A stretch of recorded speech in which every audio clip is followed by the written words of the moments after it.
Добрый день, в эфире новости спорта, в студии Андрей Мухоплев.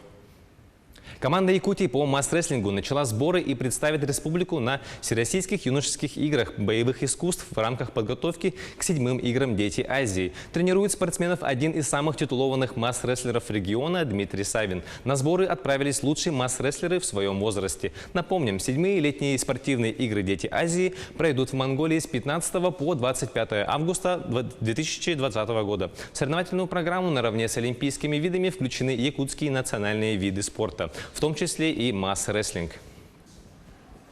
Английский футбольный клуб Вест Бромвич намерен обратиться в Международную федерацию футбола ФИФА с жалобой в адрес испанской Барселоны из-за перехода 16-летнего английского нападающего Луи Барри. В июле Барри отказался продлевать контракт с Вест Бромвичем и перешел в Барселону. Испанский клуб должен заплатить за игрока 235 тысяч фунтов стерлингов, которые установлены правилами ФИФА для клубов, приобретающих молодых игроков. Вест Бромвич намерен обратиться в ФИФА для возмещения компенсации. Луи Барри провел 9 матчей за сборную Англии среди игроков до 16 лет, забив 7 голов. Московский ЦСКА обыграл казанский Ак-Барс со счетом 3-2 в домашнем матче регулярного чемпионата континентальной хоккейной лиги. В составе ЦСКА шайбы забросил Иржи Секач и Линден Вэй. У казанцев отличился Владимир Ткачев. Секач забросил первые шайбы за ЦСКА. Ранее он выступал за Ак-Барс, в составе которого провел 3 сезона, выиграв Кубок Гагарина.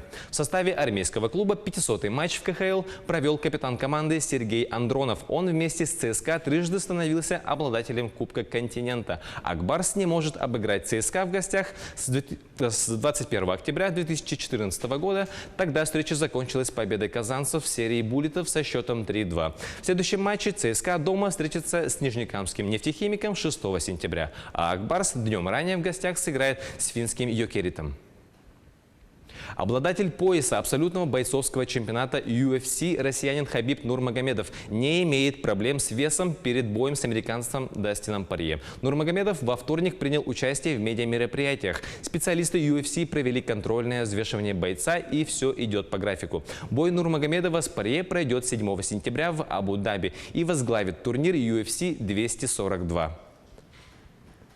Женская сборная России по футболу одержала разгромную победу над командой Эстонии со счетом 4-0 в матче второго тура отборочного турнира чемпионата Европы 2021 года.